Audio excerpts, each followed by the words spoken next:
Hey everyone, it's Hurley from Clips, and today I'm super excited to guest design for Concord and Ninth and use these amazingly well thought out products to create a box DIY interactive card. You can leave this out for anybody on display, and you can also fold it down and put it in an envelope to send as a gift for anybody to receive this Christmas season.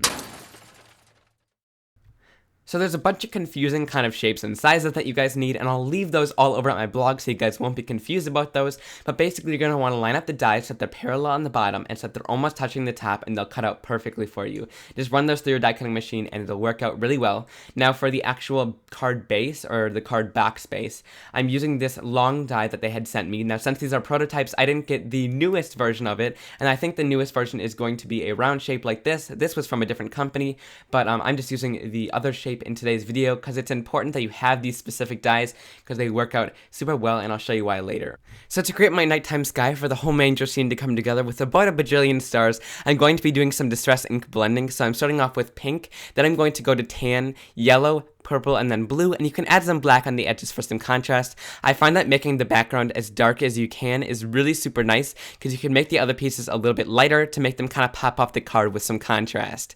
I know at first this background looks really bad, but once you add some spritzing and things like that and kind of make it a little bit more distracting and add some things to it, it looks a lot better. And it looks a little too bright right now, but it'll darken up in just a little bit. So then I'm adding some water splotches onto here, which will pull up some of the distress ink and act like stars.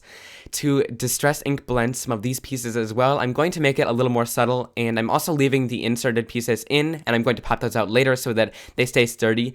And I'm just blending them with all different colors, but keeping the colors really super subtle. Now let me just mention really quickly here, I've never really seen a die set like this, and I'm super excited that Concord and Ninth was like super creative and like masterminded behind this whole like kind of die set with the box and stuff, and the whole manger scene too makes me so happy. So let me just get back into the card here. So the palm trees, I'm blending those out, and each die has notches on it. That's why these dies are so important, because you're going to want to score on those notches, and they've done all the math for you and everything. So all you have to do is score on the little notches that the die makes, and this is the easiest part.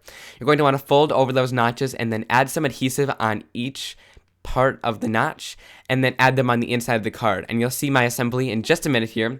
Once I have adhesive on them, I'm pushing them all down in order, and you're going to want to go from tallest to shortest, and then add them onto the other side, and your card is kind of finished. Then I'm adding the sentiment Noel at the top. This was in the same die set, and then also to finish off the whole scene, I'm adding the little star that the wise men followed. I really like these cards because they're a super nice decoration, but also as you see in this clip, they kind of fold down, so they're super nice to send in the mail as well. For the second set, they have stamps included that can fill in all the dies, so I decided I'm going to do some ink pad rolling. I'm going to take the lightest color of the Ultra Green inks, then do the darkest color and roll it on, and you get a super cool kind of gradient ombre effect, and it looks super realistic. I'm doing the same thing with the larger tree, and I'm also going to do the same with the cottage, but I'm doing that in brown, and it gives these such a cool and fast look, and you could do these in just a couple of minutes. I'm repeating the same exact scoring process, but I wanted to mention Concord and Ninth has a really great video on how to put these together, so if you guys are struggling with following along with my video, which might be a little hard, I'll leave a link somewhere on screen here. Then I'm going to stamp down a sentiment that went along with this and finish off the whole card right here.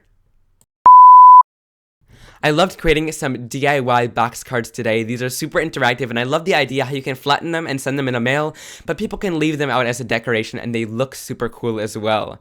Shout out to Concord and Ninth for being the masterminds behind this amazing DIY box card ideas, and if you guys want to make some for your next release as well, I would be totally down for it. I loved creating these today, guys, and I hope you will check these out as well. I'll leave a link to the products down below from Concord and Ninth, and I'll have a whole supply list over at my blog, inclips.com, if you guys want to check that out as well. I'll leave 2 videos on screen for you guys to watch here if you want to go click on over to those. And if you guys want to hit that subscribe button for my channel, you will never miss another video like this from me, and there will be another Concord and Ninth video coming out in 2 weeks. So I'm super excited for that, guys, and I'll see you very soon. Bye!